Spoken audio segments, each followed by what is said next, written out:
Welcome to another MPTV segment. My name is Susanna Paul from Meier Real Estate, and I'm delighted to have two very special people with me today, Anthony Carretti and Emma Stanbridge, who are going to talk to us about their experience. They've recently entered into the property market for the first time, and they bought their first property, so congratulations. Thank you. And so they're going to tell us about their experience, what was it like, and hopefully other first home buyers can learn from that. All right, congratulations, you bought your first property. So can you tell us, what was the experience like? What was it like going through that whole buying process? It was really exciting at first. I mean, finally to be able to have a place together. It was super exciting looking at everything that was on the market. It does get quite stressful pretty quickly. There's so much to look at and so many options, and something that goes up on a real estate website one day can be gone that afternoon. So you kind of don't want to get too attached to anything. Yeah, and for that reason you need to have a positive mindset. The first one probably isn't going to always be the one. Yes. Neither the second or third or fourth and so on. Yeah. It didn't happen for us straight away, but eventually everything just clicked, and here we are today. So how long did you do the research? We were probably looking for a couple of months. We were sort of always checking online and looking at what was available before we sort of started to see things that we really liked. Yeah. And then the homeowners grant came in. That kind of accelerated things. Yes. Just gave us a realization, like, we can do this right now if we set our minds to it. So Great. Yeah. So what made you decide on the location? Our plans totally changed from what we thought we were going to get and what we do have now. We were looking somewhere in the western suburbs, probably looking something smaller just based on the budget.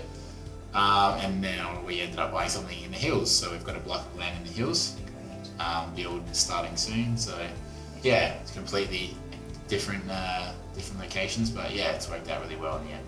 So why the location? Why did you? A few things. Availability was a big one. Yep. There's a lot more land in there, but then we quickly realised we actually want something way bigger than what we could get over here. Yes. Yeah. Starting a family and everything soon, so room for the dog to run around the back garden was always a good thing that we wanted. So just all made too much sense after. Yeah, and you get a lot more value for your money when you go a little bit further away. Yeah, that's right. And I like the hills. It's always nice, if you're going to live somewhere that's a bit further out, at least go somewhere nice. So. I grew up in the country, so that's wonderful. normal for me. So yes, it made sense. So you end up buying a piece of block of land.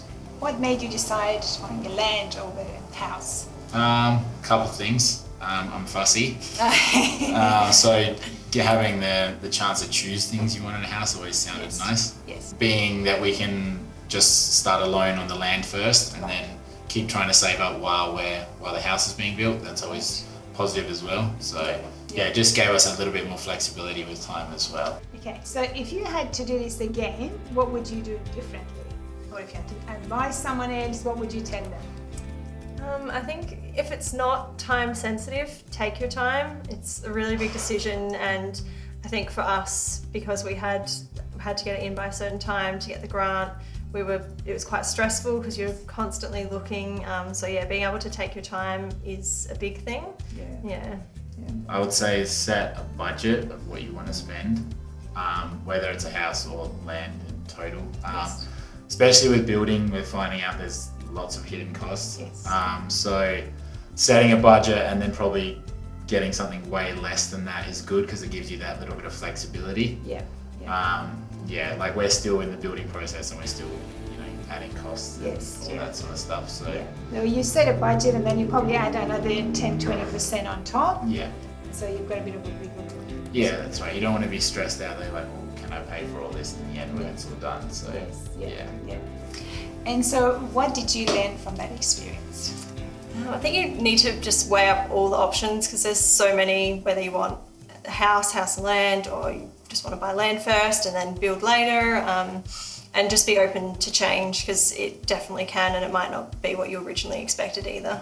Right. Yeah, we're definitely still learning as the process goes on.